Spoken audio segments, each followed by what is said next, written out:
జగిత్యాల జిల్లా కేంద్రంలోని ప్రభుత్వ నర్సింగ్ కళాశాల హాస్టల్లో సంక్రాంతి పండుగ సందర్భంగా హిందూ విద్యార్థులకు సెలవు ప్రకటించకపోవడం తీవ్ర వివాదాస్పదంగా మారింది. హాస్టల్లో పనిచేస్తున్న ఇన్ఛార్జ్ విద్యార్థుల మొబైల్ ఫోన్ లాక్కొని హిందూ అమ్మాయిలను హాస్టల్లో నిర్బంధించిన ఘటన బీజేపీ రాష్ట్ర కార్యవర్గ సభ్యురాలు డాక్టర్ బోగస్ శ్రావణి దృష్టికి రాగా ఆమె వెంటనే జిల్లా వైద్య ఆరోగ్య అధికారితో ఫోన్లో మాట్లాడారు.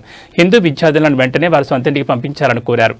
డిఎంఎన్హెచ్ఓ సానుకూలంగా స్పందించి తక్షణ చర్యలు తీసుకున్నారు. విద్యార్థులను వారి ఇళ్లకు పంపించడమే కాకుండా ఈ ఘటనకు బాధ్యులైన వారిపై కఠిన చర్యలు తీసుకుంటామని హామీ ఇచ్చినట్టు తెలుస్తోంది.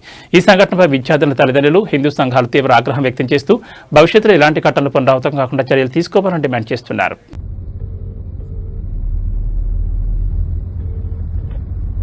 హలో, నమస్తే మేడం, నేను జగిత్యాల బోగస్ శ్రావణి.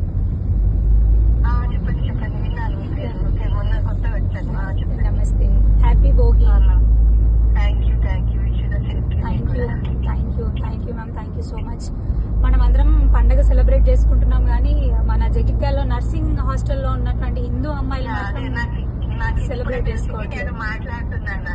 అసలు ఎంత దారుణం మేడం. అంటే ఆమె క్రిస్టియన్ అయ్యండి, సరే నువ్వు క్రిస్టియన్ అయితే కానివ్వు, నువ్వు క్రిస్మస్ కి పంపిస్తే పంపించు.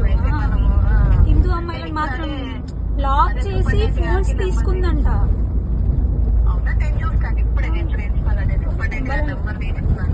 రూమ్ లో పెట్టి లాక్ చేసి వాళ్ళ ఫోన్స్ అన్ని కలెక్ట్ చేసుకుని చాలా లేదు లేదు ఆమెది నేను ట్రై చేశాను, లేదు ఆమె కావాలని స్విచ్ ఆఫ్ పెట్టుకుంది. మీరు ఇప్పుడే పంపించండి, ఎందుకంటే హిందూ అమ్మాయిలను అలా లాక్ చేసి అరెస్ట్ చేయడం హిందూ పండుగలకి ఎంత దారుణం ఇది. మన పండుగ ఆమె ఎవరు అసలు?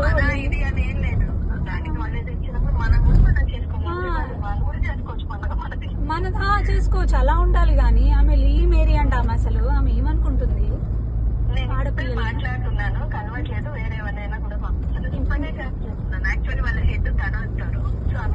ఓకే, ఇమీడియట్ గా చూడండి మేడం. ఓకే, అదే ఇష్యూ పెద్దగా ఎలా ఉంది. Okay okay, thank you.